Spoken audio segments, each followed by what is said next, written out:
aceptando la culpa. Como uno no sabe de eso, uno contrata un abogado. ¿Qué dice el abogado cuando llega al juzgado? Aquí mi poderdante, o sea, yo soy el apoderado, ¿sí? ¿Por qué es el apoderado? Porque uno le da el poder a él para que él decida, ¿cierto? Si el abogado me dice, mire, hay que firmar esto porque si ya con esto ya usted sale tranquilo, yo cojo y lo firmo, porque le estoy pagando unos honorarios para que él haga lo que me corresponde, ¿cierto? Ese es el agente es el que me representa a mí. ¿Qué pasa si yo voy donde ustedes como EPS, que son mi agente, porque como yo no sé de salud, ustedes son los que saben si yo me voy a enfermar o no, eso yo no sé eso, y ustedes me dicen, tiene que ir a esta IPS, bueno, yo voy a esa IPS porque pues, eso me lo están diciendo ustedes. El problema es cuando la gente se corrompe. Cuando la gente se corrompe, cuando el abogado dice, oiga, mire, este pobre tipo está tan asustado que yo le cobré 1.000 pesos y yo le voy a poder cobrar por ahí unos 5.000 pesos, le digo que este pleito está muy bravo, que se va a ir para la cárcel y le meto terrorismo y el tipo entonces me termina pagando más. En ese momento el abogado, digamos el agente, está pensando en mi beneficio o en el de él, en el de él. El riesgo cuando yo además le doy la plata por anticipado, ¿cierto? Y a esa persona empieza a pensar más en su propio beneficio que en el del ciudadano que está representando, esos son los problemas de agencia, son dos problemas serios. Por lo tanto, eso no es cuestión de buena fe o de mala fe, o de que eso es de lucro, o si no es lucro, o si es solidario o no es solidario, no, es porque así es la vida, o sea, esos riesgos existen en la vida. Cuando yo estoy administrando recursos públicos, tengo que tener mucho cuidado a quién le doy el dinero, no porque sea de buena fe o de mala fe, sino porque esos problemas son reales y existen. ¿Estamos claros? Bien. Entonces, ¿qué normas habían salido hasta el año 2006? Habían salido estas de IPS, que usted las conoce muy bien, y estas que también tuve la oportunidad de diseñar. Una anécdota sobre esto, mi doctora Elisa, que me place mucho decirlo. Cuando yo llegué al ministerio, estuve en el ministerio 6 años y medio, llegué en el año 2002, y estas normas no existían, 2003, estas normas no existían. La instrucción que yo recibí fue, tiene que sacar los estándares de condiciones técnicas y administrativas del régimen subsidiado porque esas empresas no tienen ni idea de nada. Eso es la prioridad suya, ¿sí? Y pues me senté y la saqué, ¿sí? Todo el mundo me decía que por qué no se hacía esto igual. No, porque es que las del contributivo son más empresas y no, esa gente es más seria y tal cosa y tal. Bueno, dicho no por mí, dicho por la gente de la Superintendencia Nacional de Salud. Decía, mire, hoy en día son más organizadas y tienen más cara de empresas las del régimen subsidiado que las del régimen contributivo. Hay más, sí, eso es cierto, eso es cierto. Eso es dicho por la gente de aseguramiento de la superintendencia. Qué lástima no haber sacado esta norma. Mi último trabajo allá fue haber actualizado esto para aquí, pero eso nunca lo sacaron. Pero bueno, ahí quedó escrito. Y eso fue hecho básicamente para lo que ustedes son hoy. Bien. Después entonces me dijeron, no mire, ¿sabe qué? Hay que sacar las normas de suficiencia patrimonial para el régimen contributivo. ¿Por qué? Porque es que, bueno, no es sino leer la prensa en estos días, pues porque eso ya se veía venir. Entonces, se trabajó sobre esto. Lo que vamos a hablar es esto. Pero también tiene otra lección que quiero que ustedes no se llamen a sorpresas. Este cuadro debió haber sido, por ley, debió haber sido llenado en el año 2009. Si esto no lo ha sacado es porque no ha habido voluntad política de sacar más. Entonces, que se hayan metido en este momento a resolver esto no es nuevo, sino que era una obligación del ministerio hace ya mucho tiempo, ¿ok? Entonces, eso aquí no se llamen a error. Bien, como ciudadanos, ustedes como ciudadanos, unos más técnicos que otros, no importa, vamos a mirar cómo se comportaba el régimen contributivo en ese momento. Estos eran los ingresos operacionales, esta era la forma como se incrementó la cotización al régimen contributivo desde el año 96 hasta el año 2004, ¿sí?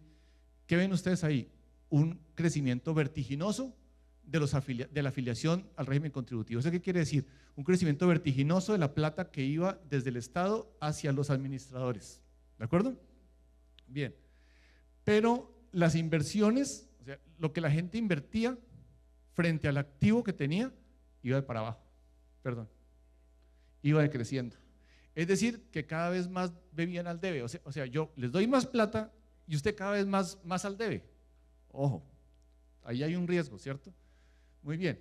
Segundo, entonces yo le digo, oiga, pero déjeme ver cuáles de las primas, o sea, lo que yo le doy de la UPC frente a lo que usted tiene de activo, Porque cuando ustedes van al banco, ¿qué es lo primero que tienen que demostrarle al banco para que le presten plata? Tienen que demostrarle que no la necesitan, ¿cierto? Lo primero que tienen que demostrar es que no la necesitan. Claro. Sí, porque si el banco les ve que ustedes necesitan la plata, no les presta. Tienen que decir, mire, necesito 5 millones, pero tengo el carro, tengo la casa, tengo no sé qué. O sea, claro, usted tiene que demostrarle que no la necesita. Donde usted le diga que la necesita porque no tiene, ahí no le prestan. Entonces digamos, miren lo que pasa acá. Miren lo que pasa acá. Cuando yo miro la proporción de plata que yo como Estado les daba a los aseguradores, y yo iba a mirar, oiga, ¿y usted con qué me está respondiendo? Mire lo que pasaba en el sector de las EPS. 205% más las primas que yo les daba que la plata que ellos tenían. Oiga, ¿y si ellos se van? ¿Yo qué hago? ¿Y la plata? Ah, no, hasta luego. Bonsalud, bueno, cualquiera de estas que se quebraron y nos quedamos con papelitos. ¿Sí? Miren el sector asegurador, la relación. De cada 100 pesos que tiene el sector asegurador, perdón, de cada 64 pesos que está en el sector asegurador, ellos tienen 100. O sea, un asegurador se puede quebrar y hay plata para devolver la plata y sobra. ¿Sí? Bien. Y miren el año 2004, 214%. Esto era 2002, 205 y en el año 2004, 214%. ¿Mejorando o empeorando? Empeorando. Gravemente, gravísimamente. ¿Qué pasaba esto? Al principio que se quebrara una, pues sí, pues embarrada, ¿cierto? El problema era que todas estaban así. El problema era que todas estaban así. Entonces, si se quebraba una, ¿qué pasaba conmigo como sistema? Se las llevaba a todas.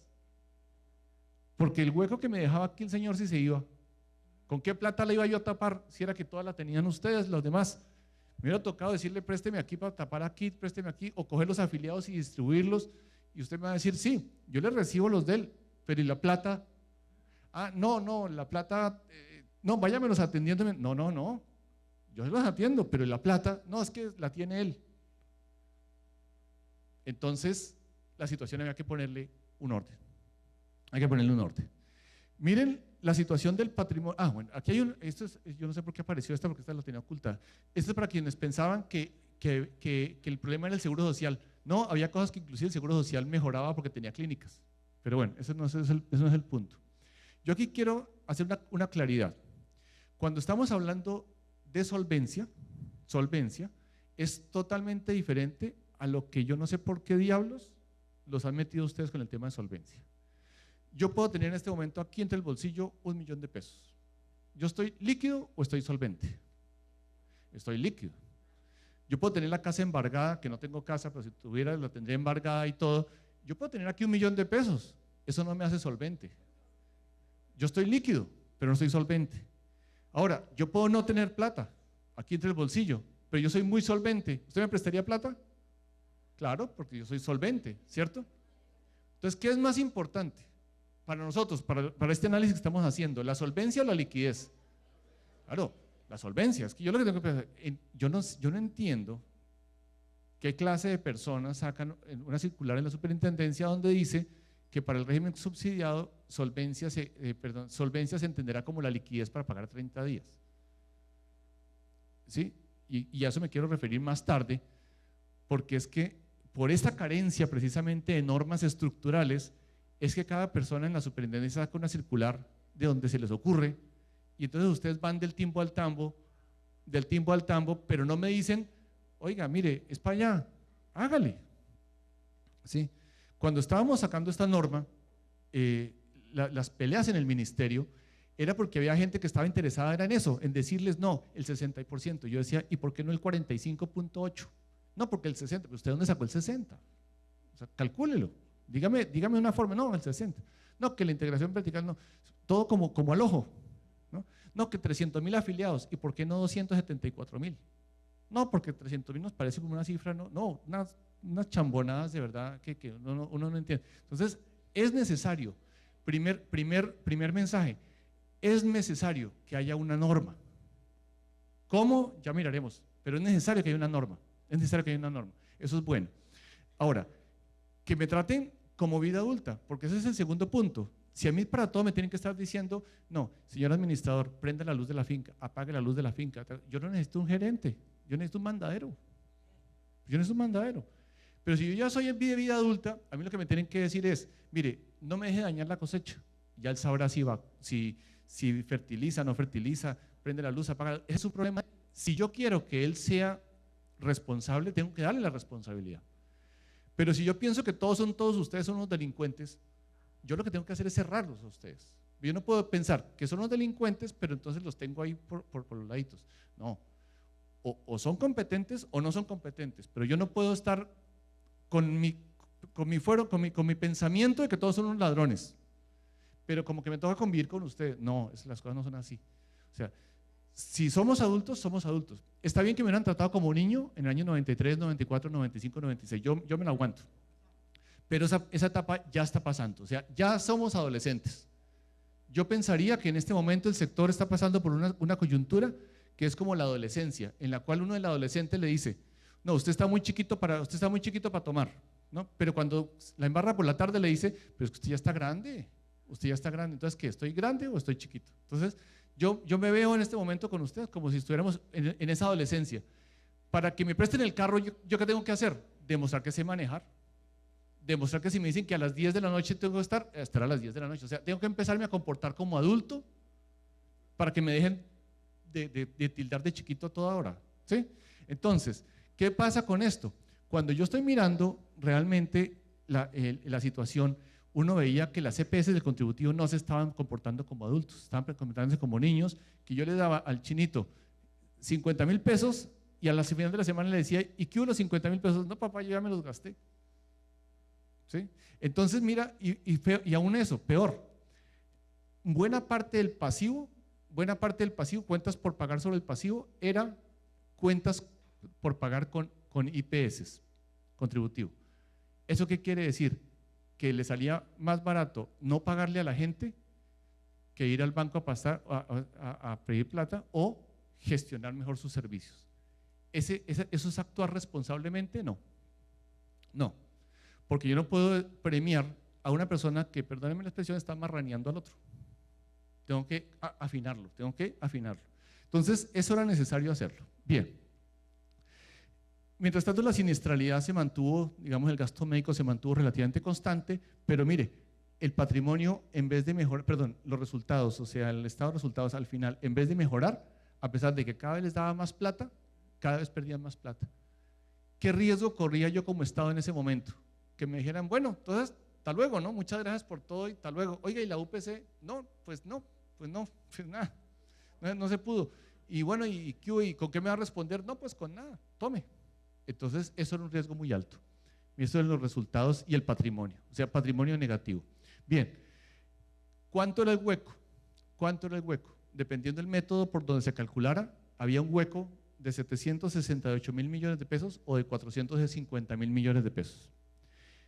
Y era necesario ponerle un orden a eso, por las razones que acabo de mencionar. O sea, no como empresario, como ciudadano, eso no era responsable hacerlo. Entonces, se apeló a una técnica que no es inventada por mí ni mucho menos, es una técnica que está diseñada y aprobada hace mucho tiempo para los negocios de ciclo inverso. En general, los negocios de ciclo inverso son el sector bancario y el sector asegurador, porque el banco yo le meto la plata al banco, ¿cierto? Pero ustedes creen que si nosotros le metemos cada uno 100,000 pesos al banco hoy y mañana o dentro de un mes vamos todos al tiempo a sacar la plata, ¿el banco tendría la plata? No, porque le ha prestado al constructor, le ha prestado al municipio. O sea, si todos sacáramos la plata al mismo tiempo, el banco no tiene la plata. Eso lo tenemos claro, ¿cierto? Tanto así que es un delito el pánico económico. ¿Por qué? Porque favorece que se comporte de una forma típica el mercado. Entonces, todos consignamos la plata, pero ¿cuál es el elemento fundamental? El banco tiene que respondernos a la plata. Entonces, al banco le exigen unos estándares muy altos para que yo tenga absoluta certeza que cuando yo voy al banco, ahí mi plata está. Si vamos todos al tiempo, la plata no está. Pero si yo individualmente voy, la plata sí está. Entonces, eso está demostrado, digamos, a través de varios métodos, y lo que se fundamenta es, entonces se sacaron los decretos que ya ustedes escucharon de la doctora Lisa, que son el decreto 574, 1698 y la 1740. ¿Cuál es la pregunta que estábamos respondiéndonos en ese momento? Ante esa situación tan tenaz que les acabo de mostrar, año 2006, la pregunta es, contéstenme ustedes, ¿ustedes qué preferirían? ¿EPS ricas que no sepan asegurar o EPS no tan ricas pero que sepan asegurar? Claro, porque si yo le presto, o sea, ¿yo qué prefiero? ¿Prestarle el carro a una persona que no sabe manejar pero que tiene harta plata? ¿O prestarle un carro a una persona que no tenga tanta plata para responderme pero que sepa manejar? Yo prefiero que sepa manejar, ¿sí? Claro, que tenga plata, eso sí, pues para que si la choca me responda, pero me importa más es que sepa manejar. Entonces, bajo ese concepto, dijimos, ok, entonces eso ya está definido en la literatura mundial, Entonces, hay que definir un patrimonio mínimo, que patrimonio mínimo no es para que se lo gasten ustedes, el patrimonio, ¿qué haces tú con tu patrimonio familiar? La idea es aumentarlo.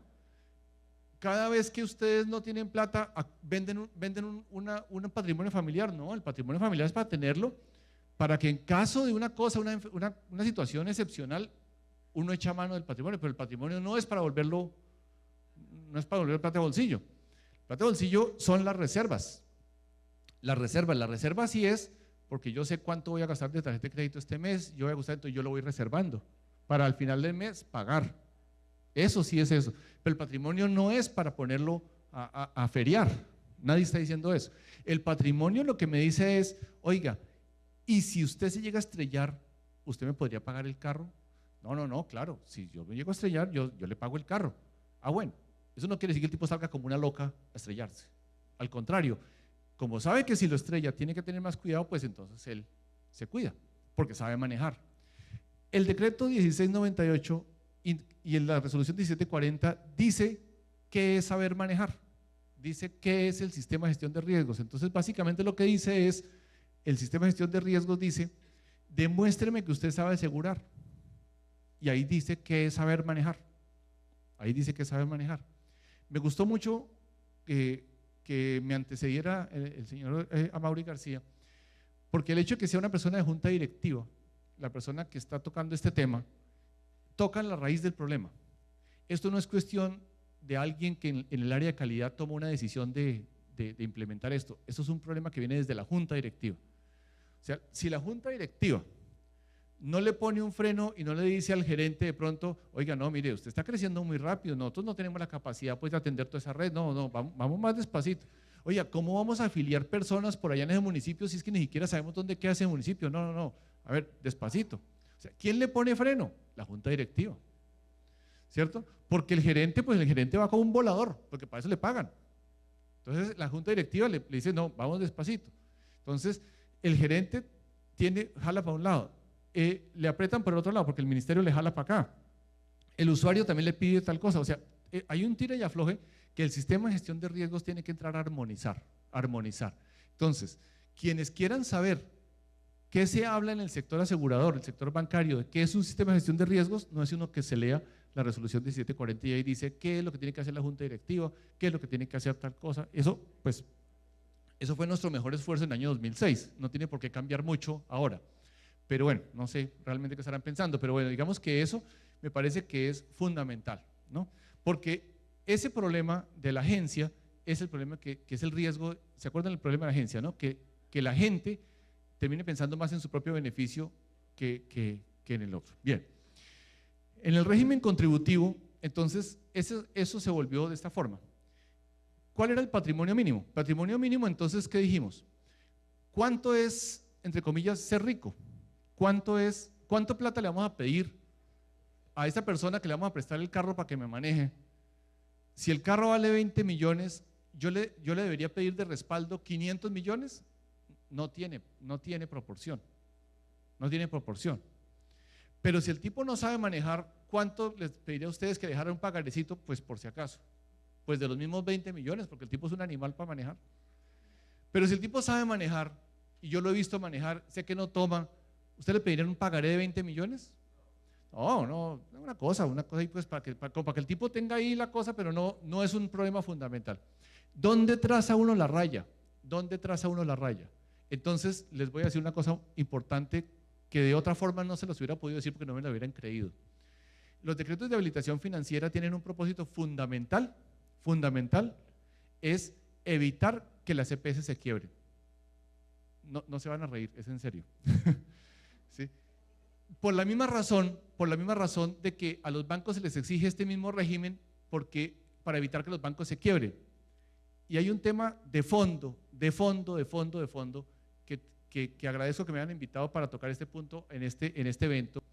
Es porque, ¿qué pasa si un banco se quiebra hoy? ¿A uno le devuelven la plata?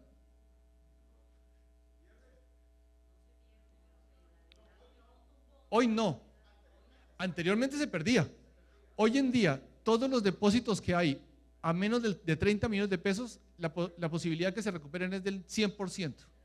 Y el resto, la posibilidad de que se recupere es muy alta, pero estamos hablando como de un 99% de posibilidad de que se recupere, ¿cierto? ¿Qué pasa si un banco se quiebra y a la gente no le responden? ¿Qué podría pasar con el resto de los bancos? Pues todo el mundo va y pide la plata y ahí sí se quiebran. ¿Cuál es el valor fundamental? ¿Qué es lo fundamental ahí? La confianza. La confianza.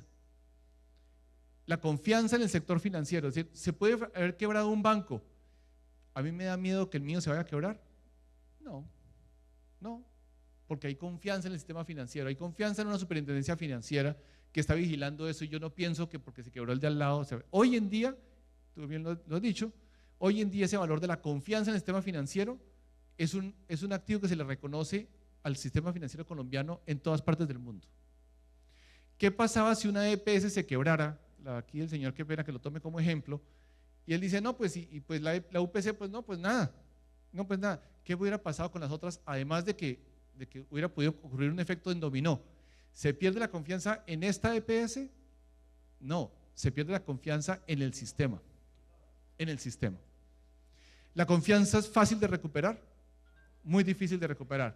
Entonces, fundamental, en este momento que estamos pensando acá, como Estado colombiano debíamos mantenerla por sobre todo la confianza en el sistema. Por lo tanto, yo debía evitar que las EPS se quebraran. Pero ¿qué pasa si yo le digo, señor, tenga la bondad y usted pone sobre la mesa en este momento 10 millones de pesos? Pues me iba a decir, pues no tengo, así de sencillo, no tengo. No, pero es que yo ya le di la plata. Sí, yo sé que me está tumbando, pero no le puedo pedir la plata porque yo sé que no la tiene. Pero tampoco le puedo decir entonces muestre los afiliados, porque ¿qué pasa con el resto? Se me cae la confianza. Entonces implemento, además del patrimonio que le voy a pedir, una gradualidad. Yo le digo, mire, yo sé que usted me está tumbando, ¿sí? Pero tranquilo, vamos a hacernos pasito y vamos a hacerlo poco a poco. Usted me va a ir devolviendo la plática de a poquito. Yo sé que usted me está tumbando y ya no vamos a hablar de eso, pero usted me va a devolver parte de la plata que usted tenía, me va a devolver la plata al sistema. No para que me la devuelva a mí, sino para que la tenga en el banco. O sea, porque es que el día de mañana usted se llega a quebrar y el problema es mío porque yo qué hago con los afiliados. Y el problema es mío porque no los puedo dar a él porque yo la UPC ya me la gasté. Y el problema es mío porque se me cae la confianza de todo el mundo. Entonces, el decreto tiene 4 componentes. ¿Cuánto patrimonio le voy a pedir yo a las personas en relación con el dinero público que manejan? ¿Cuántas reservas debe tener para funcionar sin sobresaltos durante el mes? ¿En qué puede invertir esa plata? ¿Y cuál es la gradualidad? Son 4 los componentes del sistema de habilitación financiera, cada uno con su propósito, como se los acabo de explicar. Bien, ¿cuál es el resultado esperado? El resultado esperado es lo que se conoce como los principios de Basilea II. Basilea es una ciudad suiza donde se reúne el Comité Bancario Internacional. El Comité Bancario Internacional se reúne y el Comité Bancario Internacional se reúne y determina las políticas que rigen el sistema bancario internacional. Un banco central, hasta el año pasado, Banco Central, digo Banco de la República o en fin, podía decidir no cumplir, pero ¿qué pasaba? No podía entrar al sistema bancario internacional, o sea, la misma. Muchas veces le tocaba cumplir o cumplir, pero a partir de las crisis del año 2008, 2009 y ahorita la crisis europea, a partir de ese momento ya es obligatorio cumplir con esas, o sea, si se quiere llamar banco tiene que cumplir con esos principios, porque lo que más se afectó con la crisis del año 2008, 2009 fue la credibilidad del sistema financiero internacional. Bien, entonces, esos principios se conocen como principios de Basilea II, porque esa fue la segunda Convención Bancaria Internacional. Lo que se pretendía con Basilea II era lograr un efecto sobre los bancos, y ya ustedes me dijeron, lo que yo le exijo a los bancos se lo exigen a ustedes. Si yo al banco le digo, por cada peso que yo le voy a dar a usted, usted tiene que tener 2 pesos. ¿El banco qué me va a decir a mí? Por cada peso que yo le voy a prestar a usted, pues yo le voy a prestar 2 pesos. Pues si a mí me lo pide, ¿por qué no me lo va a pedir usted? ¿O no es cierto? ¿Cierto? Si a mí me piden una cosa, yo logro un efecto sobre los bancos y los bancos sobre los clientes. Al final, ¿qué pasa? ¿Cuál es la probabilidad de que un cliente bancario no le pague? Alta, baja, no sé. Pero el banco tiene la posibilidad de recuperar toda la plata porque tiene asegurado el crédito y además de eso tiene empeñada la persona. Y si uno pide el carro es del banco. Si uno pide ahora le puede faltar una cuota de la casa. Si no la paga, ¿qué pasa con la casa? ¿Se la embargan por la cuota? No, le embargan toda la casa. Toda la casa. O sea, al final el banco siempre recupera la plata. ¿Cierto? ¿Por qué? Porque lo que le exigieron a él, ahora me lo exigen a mí. Lo que se pretende con el decreto 1574 y 1698 es que lo que yo le pida a las EPS lo repliquen sobre el mercado. Si yo a la EPS le digo, bueno, como yo te estoy dando a ti unos dineros públicos, me tiene que responder con esto y esto y esto y esto y esto y esto. Lo que uno esperaría de una persona responsable es que entonces salga y le diga a los prestadores, contesten A o B. A, no, tranquilo, yo le doy la cápita y usted allá mira a ver qué hace. O no, yo le doy la cápita, pero venga a ver cómo es que la va a hacer. Lo que me exigieron a mí, ahora yo se lo voy a exigir a las IPS. Es lo más lógico, ¿no? ¿No les parece? Es lo más lógico. Eso es lo que se espera. Entonces, que el efecto que se haga sobre las EPS lo trasladen al mercado. Yo tengo aquí 2 IPS, una quebrada y otra bien. ¿Será que yo soy tan irresponsable de contratar con la quebrada porque es la que más plata necesita para ayudarle a la UPC? No, yo contrato con el que se queme, que sople. No, el que se queme, que sople. O sea, si usted está quebrado, cuando esté mejor, vuelva. Pero yo por ahora contrato es con el que tiene plata. Pues que él no necesita la plata. Pues de malas, o sea, no sé, pero cada cual resuelva. Pero no puede ser con la plata de la UPC. Entonces, eso es lo que se esperaba fundamentalmente. Esta gráfica ustedes la deben haber visto en algún momento, que es sacado de Juan Manuel Díaz Granados de ASEMI, porque también a veces se le olvida a muchas personas que trabajan en el tema regulación, que si bien estamos hablando todo el tiempo de aseguramiento, el aseguramiento de régimen contributivo y régimen subsidiado es diferente al aseguramiento habitual en los seguros. O sea, yo puedo ser libre de tomar un seguro de un carro o no tomarlo, ¿cierto? Pero en el caso del seguro obligatorio en salud, perdón, el seguro en salud es obligatorio. Entonces me toca tomarlo. Y además no puedo tomarlo con quien yo quiera. La ley me dice que son las EPS, entonces tengo que ir allá con ellos, ¿cierto? Y adicionalmente a eso, o sea, lo que quiero decir con esto es que muchas de las variables del aseguramiento en las EPS las define el mismo Estado. Entonces eso lo hace ligeramente diferente. No tan diferente que no se pueda regular, no. La lógica nos indica que sí. Lo que pasa es que es diferente y tengo que tener en cuenta los matices. Aquí hay un punto fundamental entre la diferencia entre el régimen contributivo y el régimen subsidiado que no necesito decírselo, pero cuando estamos mirando aquí en la gestión, lo que resulta crítico en las EPS es que la gestión del riesgo tiene que ser sobre énfasis preventivo, mientras que aquí en el seguro tradicional, lo que pasa es que si yo me estrello, me pagan el carro, ¿cierto? En el fondo, al asegurador le importa un pito lo que me pase a mí. Pues si reclama, me paga el carro. Y ahí terminó el problema. Nosotros tenemos más un énfasis preventivo. Cuanto al costo, el seguro tradicional de reembolso lo que hace es que reembolsa lo que perdió, ¿cierto? Pero la EPS tiene que estirar la plata que le dan porque es que es muy poca. Su énfasis es la eficiencia. Y en la gestión de los prestadores eso es fundamental. O sea, ¿qué quiero decir con esto? Que de todos los elementos clásicos del aseguramiento, la EPS solamente tiene acción sobre estos 3. Sobre el riesgo, para orientarlos a la prevención, sobre el costo, controlando la frecuencia o el uso de los servicios, y sobre los prestadores, exigiendo calidad. Ese es el pedacito que nos queda a nosotros para movernos. Pero ¿cuál es la diferencia entre contributivo y subsidiado? Que en la contratación el Estado mismo me dice, por las razones muy positivas que decía el doctor Castellanos, pero finalmente me dice, tiene que contratar conmigo mismo. pero es que no me sirve, es malo, no importa, contrate conmigo mismo y a estas tarifas, porque es el 60%, yo una vez le voy diciendo cuánto. Entonces, ahí no tengo mucho marco de acción, porque gústeme o no me guste, me toca hacerlo. Y además de todo me dicen el precio. Yo veo con total positivismo, soy un convencido de las redes de servicios, soy un convencido de eso, pero no creo que debamos, por muy potente que sea la red, y estoy de acuerdo con el doctor Castellanos, ceder entonces un poder que es de nosotros. Nosotros, los aseguradores, somos los que definimos qué, cuándo, cómo, porque nosotros somos definidos el modelo de atención. La red es un proveedor.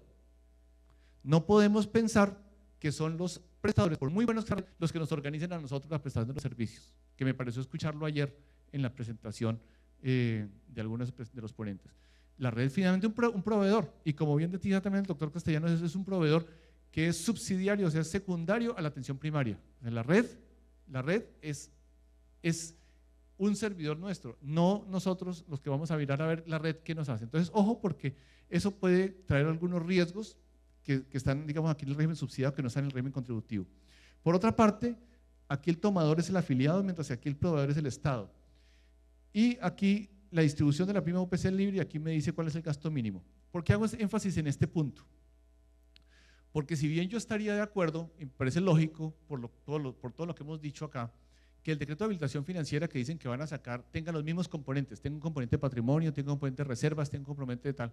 Lo que sí no creo que debamos esperar, para mí sería una sorpresa, pues, de una desproporción, es que sea por los mismos rubros o por las mismas condiciones del régimen contributivo. Me parece que no tendría mucho sentido, porque es que las condiciones son diferentes, el mercado es diferente, el seguro es diferente, la prima es diferente, la forma como se compite es diferente. Entonces, decir que lo mismo que aplica acá para allá, me parece que no debería ser. Todo es diferente, todo es diferente. Entonces, claro, no vamos a decir entonces que no le aplica. Espero haber vendido la idea de que sí aplica, pero bajo condiciones particulares, que hay que sentarse a analizar. Hay que sentarse a analizar. El rol de Gestar Salud en este caso es muy importante porque ustedes tienen una interlocución, pero la interlocución no solamente para que la dirección ejecutiva les asegure a ustedes la tranquilidad, no, es que ustedes tienen que proveer información para que ella pueda hacer la tarea, porque esto es con hechos, ¿sí? Esto es con hechos, que hay que llegar allá a decir esto sí, esto no, pero la información sale es de acá. Bien, entonces, cuando yo tengo este marco de acción, yo puedo afirmar, sin temor a equivocarme, que la gestión del riesgo se convierte en una destreza crítica. O sea, es crítico saber manejar. Si yo no sé manejar, me voy a estrellar. Eso no es cuestión de que, eso confiando en Dios nos va bien, eso ahí nos vamos despacito. No, eso no es un comportamiento responsable. Un comportamiento responsable es no tomo. Eso es un comportamiento responsable. Y no que como voy borracho, entonces no, estoy confiando en Dios, nos vamos despacito. Eso no es un comportamiento responsable. ¿Sí? Entonces, ahora sí entendemos por qué estamos hablando de gestión del riesgo acá. Desde el punto de vista de Estado, se trata de un mecanismo para garantizar la confianza en el sistema y que las EPS no se quiebren. A mí, como Estado, no me interesaría que las EPS se quebraran, porque créanme que eso es un problema. Quienes hablan de volver al Sistema Nacional de Salud, quienes hablan de que las EPS son intermediarias y que debe haber una sola caja única,